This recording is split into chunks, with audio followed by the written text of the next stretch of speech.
help me to welcome Joe Nakamoto, the CEO of Joe Nakamoto. Now I need to reassess my life, so that maybe I can use this degree for something else as well.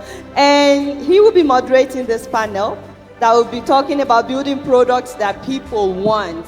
Ladies and gentlemen, please give him another round of applause as he welcomes the panelists forward. Thank you. Can I take it from here? Can we all please give it up for our MC today? She's done such a fantastic job. It's been amazing. Stop, guys, stop. You don't have to. Thank you. Also, I'm unfortunately not the CEO of Joe Nakamoto, because if I'm the CEO, I'm also the intern, the cleaner, the software engineer, everything. One-man show. But it's my pleasure to be with you all this afternoon. Welcome. If you're coming in, please come and sit down. We're going to have a lot of fun with this panel today. It's all about UX, which of course stands for user ex-girlfriend or user ex-boyfriend. Just checking we're all listening. Okay, so of course it stands for user experience. We're going to do a quick survey, but firstly, please can we welcome Mo from the Bitcoin Design Foundation to the stage. Mo, come on down. We met on a dance floor in Oslo where she beat me at a dance-off. So I can promise you today that it's going to be a fantastic panel. So before we get involved with the questions, I want to ask you all a quick question. You've got 4 answers to choose from. Your answers are terrible, bad, good, or excellent. Okay, they're your 4 answers to choose from. So how would you evaluate UX in Bitcoin, sort of generally speaking? Raise your hand if you think the UX in Bitcoin is terrible. Be honest. Lovely. Honest people. Good. Connor. Oh, cheeky. Okay. Raise your hand if you think it's bad. Okay, so for the live stream or whatever, that was sort of like a quarter of the room. I think a quarter of the room for the terrible. Raise your hand if you think UX in Bitcoin is good. Classic, the devs. And raise your hand finally if you think the UX in Bitcoin is excellent. Nobody thinks it's excellent. I thought some devs might raise their hand there. Okay, so this is for you, Mo, because you have made some amazing waves into Bitcoin UX. But one last thing. So I did a Twitter poll this morning. I'm sorry, Twitter's a dirty word, I know. I should have done on Nostr as well. But on Twitter, I asked about 300 people if they think that Bitcoin UX is good. And I think a lot of devs follow me because good and excellent were the winners. So yeah, but I think we have more builders, users, and actual people that understand Bitcoin is peer-to-peer cash in this room. Okay, so Mo, I think you have a microphone here. Can I ask you to introduce yourself and answer one very quick question? That quick question is, what is your favorite wallet or app or product or service in the Bitcoin space that has phenomenal UX? Do you want me to do an example? I'm Joe Nakamoto. I make silly Bitcoin videos all around the world, and my favorite UX right now is Tando, because it's just so simple. Yeah, give it up for Tando. My name is Mo Gashni, and my favorite Bitcoin app at the moment is none of them. I remain Switzerland on this topic because I'm working in the ecosystem and I've seen the good and I've seen the bad. So for me, there is not one that I could say, this is the holy God and the holy grail of all of the applications. Really? There's nothing you point to and say, we need to... Did you point to something in the fiat world or maybe the trigger warning crypto world? I would say that there are a lot of applications that have a little bit of something that we can all learn from, and that's how I approach it. You should go into politics. Very good at hiding the real truth there. We're going to get it out of you today, Mo. Okay, so the idea of this conversation is so that the audience can go away with some really useful takeaways, but also I want to learn more about your experience, particularly with UX and Bitcoin in Africa, because I think there's a lot that the West does wrong, particularly when it comes to Africa. But firstly, we're going to have to answer some sort of maybe universal truths or some things that people in the audience might know already, but just how important is UX? Like how important, or to what extent is the role of UX actually important for building good products and services? I'm going to use an analogy, and I'm not going to use any tech talk. Developers, I love you all who are here. You're doing a great job building the foundation for our ecosystem. The 3 devs sitting there looking at each other and smiling, much love for you. I would like you to imagine that as a developer, you are building a house. And the UX design is the architectural design of the house, as well as the furniture in the house. Now, what I see a lot of in the space are a lot of applications being built. There are a lot of houses being built, many houses, and there are so many passionate people who want to build these houses. But imagine if you build a house that is 2 bedrooms, and you bring a family of 4, a husband and wife with 2 kids, and you introduce them to the house, and you say, "Look at this beautiful house I built. Why don't you move in?" They're going to say no, because it's not suitable and it doesn't have enough rooms for their children to live in. So we will build empty houses that are not suitable for the people we are building in. So if you ask me what is UX, I just use one word. I say that it is the humans that we are building for and their stories. It's as simple as that. It's a great way to visualize it. I like the way you think there. I mean, you did a fantastic talk on this in Oslo, actually, and explaining UX in metaphors and visuals that help visual learners like myself and others. Because a lot of the devs, you're right, it's almost like they're speaking a different language sometimes and forget just how important it is for those people that are moving into those houses to then also share that experience. The onus is also on us as users to relay that information. For example, the foundations on this house are shaky, or I don't like where the bedroom is, or whatever it may be. But I've just had some breaking news through my fake earpiece. Apparently, there's been a real announcement today. Is that so, Mo? There is some breaking news. The first ever Bitcoin UX bootcamp has been held right here. It was held 2 days prior to the conference. Thank you to the support of the Human Rights Foundation in valuing the importance of UX in the ecosystem. The students from the bootcamp, please stand up. I want you guys to shine. Woo!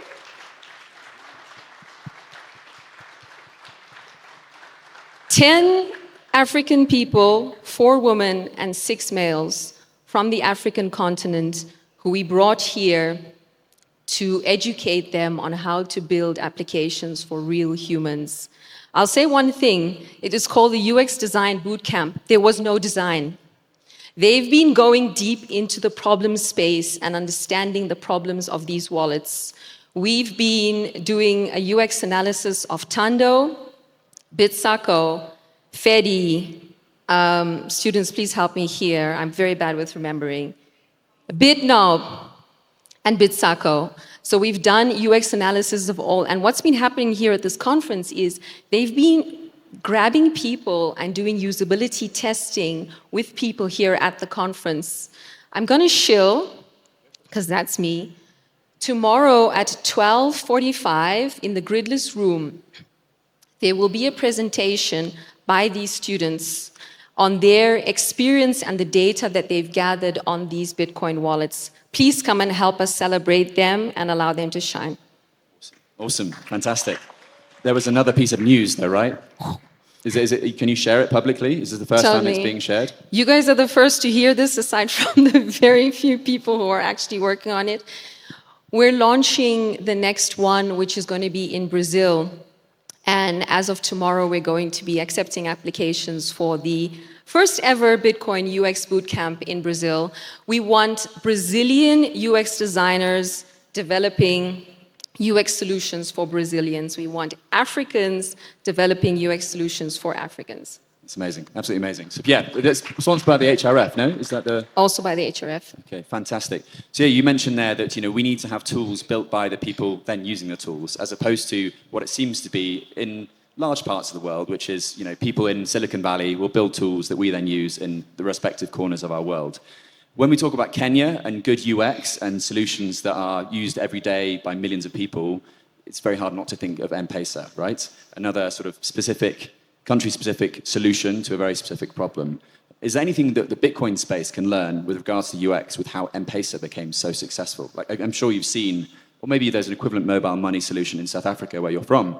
Machankura is prevalent there, and the star hash, I can't remember the number. Is it 8333? It's 8333, isn't it? But those sort of mobile, dumb phone-centric solutions, what can the Bitcoin space learn about these sort of native solutions, and how can we sort of use those learnings to make better solutions? I would say speak to the people. I would be very curious to know why people are using M-Pesa. So I would suggest a research study, an on-the-ground research study. Maybe one of the students would like to do that as to why M-Pesa has been psychologically accepted, because there should be a number of reasons. And I think at this stage, without doing any research, we can only hypothesize on what those reasons are. Okay, psychologically accepted. What do you mean? Do we not just use apps because they're good and they work? No, trust has been such. Having been a researcher in this space over the last few years, I've come to realize that trust in using these applications is one of the biggest psychological barriers to people using this technology or this app. So there has to be some psychological reasons as to why M-Pesa is being used. Okay, and have you used Tando yet? I have used Tando, but the specialists on Tando are the Bitcoin students, the students of the Bitcoin UX Bootcamp. Were they showing you how it works? They were showing me how it works. I'm here to learn from them. Okay. No, that's brilliant. Teachers teaching, being taught by the students, that's brilliant. But what were your sort of first impressions, your first thoughts? To be honest, the user interface itself appears to be very simple. However, I think the truth, things can appear to be simple. However, when you actually start using something, you actually get to realize as to whether it's performing the action, the end action, which you would like it to perform. And I go back to the house analogy with no one here in this room, if you have a family of 4, you're not going to buy a house that is a 2-bedroom house, because it is not going to be suitable for you and your family. Another analogy is the food you eat, right? I really have been an evangelist in the ecosystem, telling everyone that we need to speak to the humans that we're building these applications for. We need their stories. And so if someone just hands a plate of food to you and says, eat this every day for 5 days, that's kind of what we're doing with the Bitcoin applications that we're building. We're handing it to people and we're saying, eat this and use this for 5 days, but we're not asking them, what would you like to eat? It's a very simple question that could lead to a very simple answer, which could lead us to building more applications which are focused on stories, not on our own hypothesis. Awesome. Let's drill a little bit deeper on that idea of these sort of misconceptions or mistakes when it comes to building these solutions. So what's a design mistake you've seen in Bitcoin tools that, for example, just doesn't work for people here in Africa? I'm going to use another analogy. I love analogies. Excuse me. So imagine that you've arrived at a hotel, and it's a really beautiful hotel. So the application interface itself is really well designed. The hotel is actually the Bitcoin application. Let's just use a wallet, for example. You arrive at the hotel, and it's very beautiful aesthetically. And you're taking the lift up to the hotel. You can't wait to get to your room. But halfway up, as the elevator is going up, it stops just in the middle of between 2 floors. And you see this error message. And the error message reads 53Z02I. Okay. That is a real example of what our users are experiencing. We're bringing them into the beautiful hotel. They're taking the elevator up. They're in the elevator, and they're seeing error message 51302. And they don't know what that means. So they're standing there and asking themselves, what do I do now?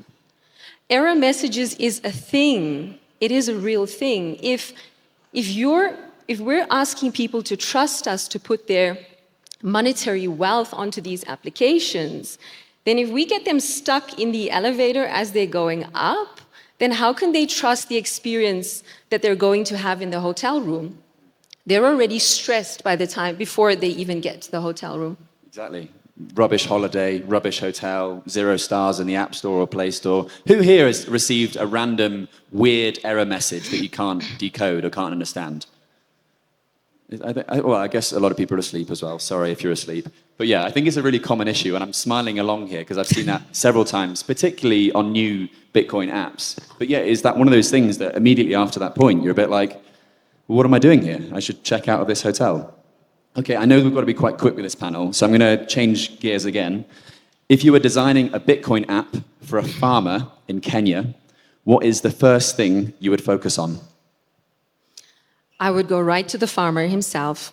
I would sit across the table from him, and I would ask him, what do you need to achieve on a daily basis? And I would get all of the answers from him. But I'm not interested in beautiful, picture-perfect answers. I'm interested in problems. Because the more problems that I can uncover through my conversation with him, the more suitable the solution is going to be to what I'm then going to build for him. I'm going to look, every person, people use applications because they solve problems in their lives. Think of all the applications that you guys use. You don't use something if it doesn't actually solve a real, genuine problem. So I want to go very deep into the problem space, and I want to understand the jobs that he expects the application to perform. But what if he doesn't know? What if he's like, not switched on to his... Because a lot of people, we do a lot of things repetitively. I know I do it in my own life, and I expect sometimes a different result. And that's kind of part of the human condition, right? We are very flawed people. We only realize the solution when it's presented to us. So can a research-driven approach really solve all of our problems? Or sometimes do we need to tee things up and experiment a bit? There's a quote from Michael Ford which says, if I asked the people what they wanted, they wouldn't have said they wanted a car, right? They wanted a faster horse. They wanted a faster horse. So we need more stories. We need more on-the-ground stories. We need to be connecting to the people, and we need to not be hypothesizing about what we think people need. And I'm going to use a very brutal analogy right now, and please forgive me. I've met many Bitcoin wallet developers, and when I speak to them, I ask them one simple question. I say, who are you building this wallet for? And their answer to me is, I'm building it for myself. And so my next question then is, how many Bitcoin wallet developers are there in the world? I don't know. I'm going to say 500. So my next question is, are you then building a wallet for 500 people? And that is the reality of what is actually happening right now. We are hypothesizing on who we're building for. It's like the Bitcoin podcasters all podcasting to themselves and the Bitcoin wallet developers all wallet developing for themselves as well. We are kind of stuck in that world sometimes. It's good to be brought out of it. Really good to be brought out of it. And developers, once again, I love you guys, and I know you're so passionate about your craft. But, we are here to help you and support you and to get you to bring more users onto your applications by understanding them. Absolutely. And I'm just being cheeky for the record. I love using Bitcoin. Continue to use it every day. Okay, coming up to our last couple of questions. If there's one thing you wish developers or designers understood about users in Africa, what would it be? I read through all the questions, but I totally missed this one. Did my research, did my prep. I'm going to say it again, and I'm probably sounding like a broken record. Speak to the people you're building for. Don't go sit solo in your room and build that thing because you think it's so cool. I get your passion and I get your philosophical drive, but go out into the village and speak to the farmer. And we now have these UX designers who are being trained here on the ground. My vision is a UX designer and a UX researcher on every main continent, working with the developers on the ground, conducting on-the-ground research, feeding the research into a central database, which is then accessible for the whole ecosystem. When builders are building, they access the database, and then they know what's going on the ground. So we're not hypothesizing anymore as to who we're building for. Awesome, awesome. It ties into what Femi was started the day off this morning. We need more Africans telling African stories, more narratives, more research-driven analysis, and then we'll have better solutions. And we